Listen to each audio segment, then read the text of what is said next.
Let's talk about Niharika and निया controversy. तो ये पूरा ड्रामा एक्चुअली एक ही इंसिडेंट नहीं था, इसके पीछे सीजन भर का टेंशन, फेवरेटिज्म एलिगेशन, उर्फी और निहारिका की पर्सनल हिस्ट्री सब इन्वॉल्व था। सब कुछ स्टार्ट होता है स्प्लिट्सविला के 16 के इनिशियल एपिसोड से। शो में निया शर्मा और उर्फी जावेद मिसचीव मेकर थे, मतलब कंटेस्टेंट को गाइड भी करते थे और कभी कभी ट्विस्ट भी क्रिएट करते थे। स्टार्टिंग से ही कुछ कंटेस्टेंट और ऑडियंस को लग रहा था कि होस्ट कुछ कंटेस्टेंट को ज्यादा सपोर्ट कर रहे हैं और कुछ को अननेसेसरी टारगेट करते हैं। सोशल मीडिया पे स्पेशली पैसा विला फेज के बाद बायस एलिगेशन बहुत वायरल हुए। निहारिका का इशू मेनली ये था कि उससे लगता था निया और उर्फी कुछ कंटेस्टेंट के रूड कमेंट्स पर लाफ करते थे, बट जब निहारिका या दूसरे कंटेस्टेंट रिएक्ट करते थे तो उन्हें इमीडिएटली शट डाउन कर दिया जाता था। रेडिट डिस्कशन में भी फैंस ने बोला कि कुछ मेल कंटेस्टेंट मिसोजिनिस्टिक कमेंट करते थे और होस्ट उतना स्ट्रांगली रिएक्ट नहीं करते थे। अब उर्फी और निहारिका का पर्सनल एंगल भी बहुत इम्पोर्टेंट है। शो स्टार्ट होने से पहले ही उर्फी ने ओपनली बोला था कि उसकी और निहारिका की लॉन्ग हिस्ट्री है। बाद में र्यूमर्स आए कि निहारिका उर्फी के बॉयफ्रेंड के क्लोज थी। उर्फी ने क्लैरिफाई किया था कि एक्चुअली स्टोरी थोड़ी डिफरेंट थी। अकॉर्डिंग टू हर, एक लड़का दोनों को डबल डेट कर रहा था और सिचुएशन मैसी हो गई थी। लेकिन तब से ऑडियंस को लगने लगा कि उर्फी और निहारिका के बीच पर्सनल टेंशन ऑलरेडी एग्जिस्ट करता है। इसी वजह से जब शो में उर्फी कभी निहारिका को इंटरप्ट करती थी या उसके अगेंस्ट जोक्स करती थी, फैंस बोलने लगे कि वो पर्सनल फाइट ला रही हैं। निहारिका के सपोर्टर्स का मानना था कि उर्फी न्यूट्रल नहीं थी। फिर फिनाले शूट में सब एक्सप्लोड हो गया। फिनाले के विटनेस बॉक्स सेगमेंट में कंटेस्टेंट ओपनली एक दूसरे और होस्ट को कन्फ्रंट कर रहे थे। इसी डिस्कशन में निहारिका ने इनडायरेक्टली बोला कि शो में बायस फील हुआ था। रिपोर्ट्स के अकॉर्डिंग उर्फी ने कैंडिडली एक्सेप्ट भी किया कि अगर बायस हुआ भी होगा वो होस्ट का डिस्क्रिएशन था। ये स्टेटमेंट और वायरल हो गया क्योंकि ऑडियंस ने बोला तो मतलब बायस था। क्लैरिफाई दिस कि अगर आपको लग रहा है मैं आपसे बायस थी, अगर आपको लग रहा है मैं आपसे बायस थी, अगर आपको लग रहा है मैं आपसे बायस थी, you know what, maybe I was. तब निया शर्मा सडनली इन्वॉल्व हुई थी। निया को लगा कि कंटेस्टेंट इनडायरेक्टली उनकी प्रोफेशन पे क्वेश्चन कर रहे हैं, इसलिए उन्होंने सरकास्टिक टोन में बोला कि बायस्ड होने के लिए पहले किसी की एग्जिस्टेंस के बारे में पता होना चाहिए। मतलब वो कहना चाह रही थी कि शो से पहले वो कंटेस्टेंट को प्रॉपर्ली जानती भी नहीं थी, तो पर्सनल बायस कैसे होगा। लेकिन निहारिका ने इसे इंसल्ट माना। उसने इमीडिएटली जवाब दिया कि मैं भी आपको स्प्लिट्सविला से पहले नहीं जानती थी। उसके बाद एग्रीमेंट इंटेंस हो गया। निहारिका लाउड टोन में बोलने लगी और निया सरकास्टिक रिप्लाईज देने लगी। ऑडियंस को लगा दोनों एक दूसरे को इनडायरेक्टली इररेलेवेंट बोल रहे हैं। सोशल मीडिया पे क्लिप्स वायरल होने लगे और लोग डिवाइड हो गए। This was my very first time on Splitsvilla. We all agree to that? Yes. Did I know anybody before this show? No. Did I know you, Niharika? Not at all, babe. मुझे भी आप नहीं पता थी. Great, good for you.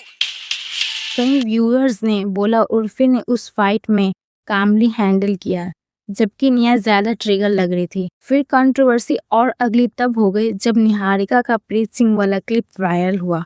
Fight के बीच निहारिका ने प्रीत सिंह के पास assault incident को मेंशन कर दिया। ये क्लिप इंटरनेट पे बहुत नेगेटिवली गया और लोगों ने इसे विक्टिम शेमिंग बोला। तू दिख रहा था तेरी मुंबई में, दिख रहा था। एक बार मार खाई है ना तू मुंबई में। यहीं पर कशिश कपूर इन्वॉल्व हुई। कशिश पहले से भी शो रिव्यूज और कंटेस्टेंट बिहेवियर पर ओपिनियन देती थी। जब प्रीत वाला क्लिप वायरल हुआ, कशिश ने ओपनली निहारिका को क्रिटिसाइज किया और बोला कि किसी के ट्रॉमा को मॉक करना रॉन्ग है। उसने चीप और विक्टिम शेमिंग जैसे वर्ड यूज किए। तो कशिश मेनली प्रीत सिंह कंट्रोवर्सी की वजह से इन्वॉल्व हुई, बट क्योंकि उस वक्त ऑलरेडी निहारिका ट्रोलिंग फेस कर रही थी बिकॉज ऑफ निया आर्गुमेंट, दोनों कंट्रोवर्सीज मर्ज हो गई और पूरा इंटरनेट निहारिका के अगेंस्ट चला गया।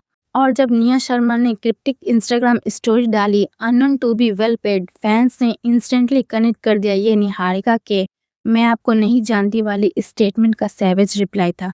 मतलब इनडायरेक्टली निया बोल रही थी अगर कोई उन्हें अननोन बोल रही है फिर भी वो सक्सेसफुल और स्टैब्लिश है। इसके बाद मीम्स, एडिट्स और ट्रोलिंग और बढ़ गई और निहारिका तिवारी की स्टोरी भी काफी ड्रामेटिक रही है और ऑनेस्टली इसी वजह से वो स्प्लिट्सविला 16 के मोस्ट कंट्रोवर्शियल कंटेस्टेंट में से एक बन गई हैं। शो के स्टार्टिंग एपिसोड से ही उसका पर्सनालिटी स्ट्रॉन्ग ओपिनियन वाली, लाउड और फियरलेस टाइप दिखाया गया। कुछ ऑडियंस को वो कॉन्फिडेंट लगी, बट बहुत लोगों को उसका एटीट्यूड एरोगेंट फील हुआ। इसी डिवाइडेड रिएक्शन की वजह से वो कंटिन्यूअसली हेडलाइंस में रही। Niharika originally social media creator और इन्फ्लुएंसर बैकग्राउंड से आई थी। शो में एंट्री के टाइम उसने अपने आप को इंडिपेंडेंट, बोल्ड और I don't care what people think image के साथ प्रेजेंट किया। स्टार्टिंग में ही उसकी बॉन्डिंग और फाइट्स दोनों फास्ट पेस पर चलने लगी थी। वो यूजुअली आर्गुमेंट में पीछे नहीं हटती थी और इसी वजह से ऑलमोस्ट हर मेजर ग्रुप क्लैश में उसका नाम आ जाता था। और इनफैक्ट अभी सोशल मीडिया पे सिर्फ स्प्लिट्सविला की वजह से ही वो ट्रोलिंग नहीं हो रही है, वो अपने पास्ट डेटिंग हिस्ट्री की वजह से भी ट्रोलिंग हो रही है। एक इंटरव्यू में झलक ने इनडायरेक्टली निहारिका के पास्ट कंट्रोवर्सीज और फेक इमेज वाली बातें मेंशन की थी। झलक ने इंटरव्यू में इनडायरेक्टली कहा कि निहारिका का ऑलरेडी एक मैरिड मैन के साथ अफेयर रहा है। कि she was with a man Okay. whose wife was pregnant, and that wife exposed her exposed her on, But like, that's on YouTube as How well. did you guys get to know about it? because it's all over internet. अच्छा, और Reddit discussion में viral हुई उसके according Niharika Tiwari का नाम एक married man के साथ लिंक किया गया था, जिसका नाम जुबीन शाह बोल रहे हैं। ट्यूमर्स के हिसाब से उस वक्त उसकी वाइफ अफशा खान प्रेग्नेंट थी। ये टॉपिक पहले टिकटॉक, इंस्टाग्राम सर्कल में डिस्कशन हुआ था और बाद में स्प्लिट्सविला 16 के टाइम दोबारा वायरल हो गया। ऑडियंस ने ये शो तब और नोटिस किया जब शो में कंटेस्टेंट इनडायरेक्टली निहारिका के आउटसाइड रिलेशनशिप और चीटिंग रिलेटेड एलिगेशन मेंशन करने लगे। रेडिट और फैन पेजेस ने पुराने एलिगेशन को अगेन वायरल कर दिया और उस होम रेकर्ड टाइप लेवल देने लगे। So that's it for today guys. Tell me your opinion in comment section and subscribe for more spicy updates.